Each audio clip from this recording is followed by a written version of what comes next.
You know this story. The goddess who loved Shiva so completely that when her father insulted him, she could not bear to live.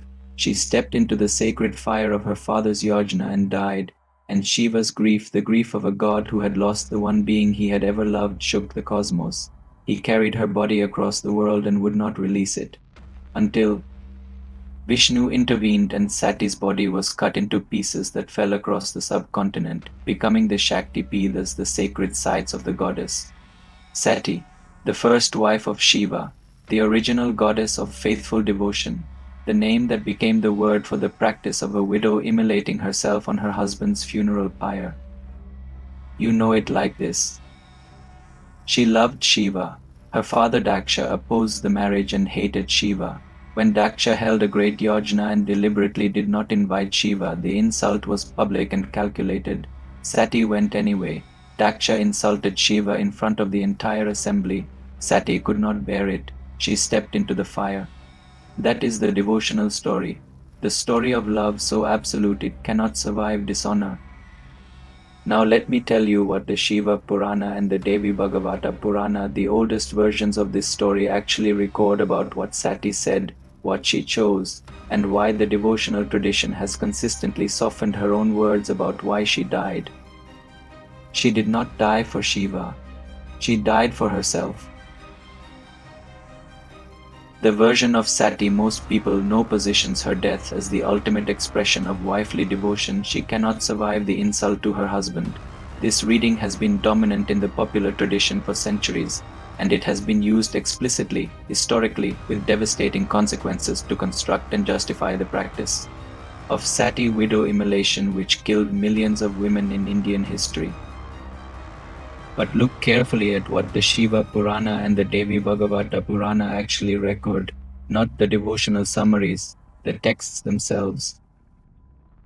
When Sati was at the yajna and Daksha insulted Shiva, she did not weep, she did not plead, she did not ask her father to stop. She argued. She confronted her father directly. She spoke at length. She listed his failures of understanding about Shiva's nature, explaining why Shiva, though he wore ash and snakes and lived in cremation grounds, was in fact the highest of the divine beings. She told Daksha that his ignorance was the source of his hostility. She defended her husband with complete intellectual authority before the entire divine assembly. This is not the act of a woman overwhelmed by emotion. This is the act of someone making a case. And then, when it was clear that her father would not hear her, that the insult would stand, that the assembly would accept the humiliation, she turned to the question of her own body. The Devi Bhagavata Purana records her saying, and this is the passage: the devotional tradition almost always softens or omits entirely that this body was given to her by Daksha, and since it was given by someone whose values she found contemptible, she refused to carry it further. Not, I cannot live without Shiva. Not, I die of grief at this dishonor. But I refuse to inhabit a body connected to a lineage I reject. She did not die because she could not live without Shiva. She died because she refused to inhabit a life connected to values she found morally unacceptable. In the oldest layers of the Shakti tradition, the traditions that predate the Puranic elaborations, Sati is not primarily defined by her relationship to Shiva. She is Shakti, the fundamental divine feminine energy, the force without which all divine activity is impossible. In the Shakta traditions, there is a saying that without Shakti, Shiva is Shava, a corpse. It is Shakti who animates the divine, Shakti who acts, Shakti who creates and destroys. Sati is one form of this energy, the form that chose a specific body, a specific relationship, a specific life, and then chose to end that life on her own terms when those terms became unacceptable. The Shakta tradition is explicit about this. Sati's death is not a sacrifice for love, it is an act of sovereignty. She is returning her body given by a father whose values she rejected to the source from which all bodies come. She is making a decision about her own existence based on her own moral framework. This is not the same as dying because you cannot bear an insult to your husband. The distinction matters enormously. One is an act of victimhood, the other is an act of sovereignty. The devotional tradition made the first version dominant. The texts contained the second. Daksha was a Prajapatiya progenitor, one of the divine beings responsible for creation and the maintenance of cosmic order. He was powerful, he was respected, he held cosmic authority of the highest order. He was also a man who believed his daughter had diminished herself and her lineage by marrying Shiva, the outsider god, the wanderer, the one who lived in cremation grounds and wore ash and snakes and refused to participate in the Vedic sacrificial order that Daksha represented. The antagonism between Daksha and Shiva was not simply personal, it was theological. Shiva represented a tradition of divine power that stood outside and above the Vedic sacrificial system that Daksha embodied. Daksha's hostility toward Shiva was the hostility of institutional religion toward something it cannot contain. His yajna was not simply a religious ceremony, it was a statement. Every important divine being was invited. Shiva was deliberately excluded.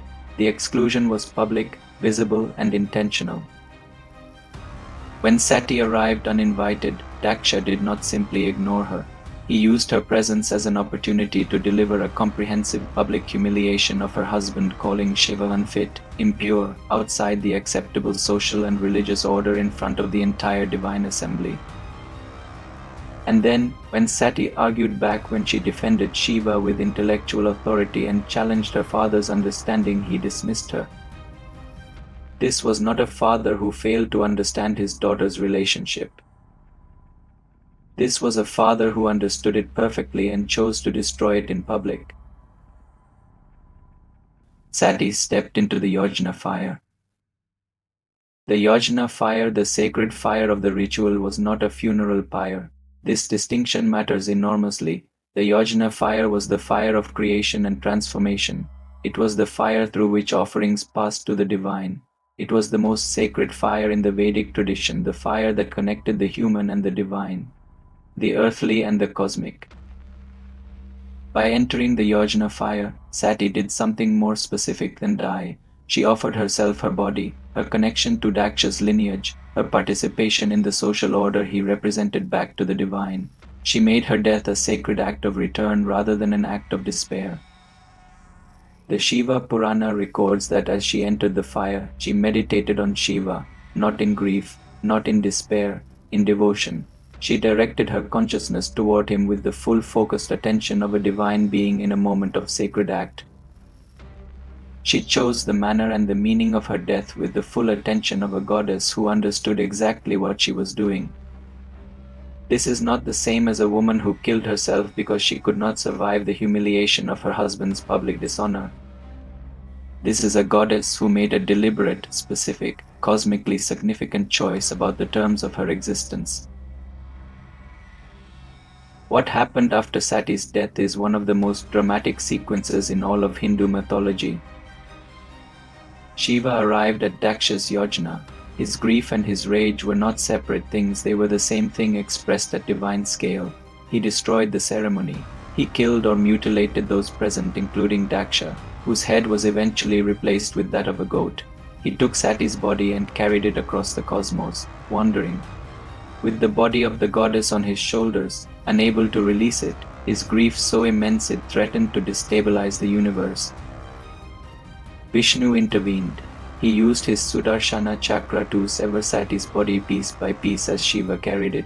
The pieces fell across the subcontinent. Where each piece fell, a Shakti Peethas arose, a sacred site of the goddess. There are 51 Shakti Peethas according to most traditions. They span from Kamakhya in Assam to Hinglaj in Baluchistan to Konchi in Tamil Nadu to dozens of sites across every part of the Indian subcontinent. These are among the most sacred sites in all of Hinduism. Millions of pilgrims visit them every year. They are ancient, they are living, they are present. Every single one of them exists because a goddess decided that a body connected to a lineage she rejected was not worth keeping. The geography of India is the geography of what Sati chose. Not of how she loved, not of how she grieved, of what she refused. The practice of Sati widow immolation was practiced across parts of India for centuries. Women were burned alive on their husbands' funeral pyres. The practice was defended, in part, by invoking Sati herself, the goddess whose death by fire became the model for wifely devotion taken to its ultimate conclusion. This is one of the most devastating misreadings of a sacred text in human history. Sati did not die because her husband died. Shiva was not dead when she stepped into the fire. She was not a widow. Her act had nothing to do with following a husband into death. She died because she refused to inhabit a body given to her by someone whose values she found contemptible. She died as a statement about her own moral integrity. She died as an act of divine sovereignty. The practice of Sati took a goddess's act of sovereignty and used it to justify the murder of ordinary women who had no sovereignty at all, who were pressured, coerced, sometimes physically forced onto pyres, who had no choice in what the tradition claimed was a choice. The original text and what was done with it could not be more different.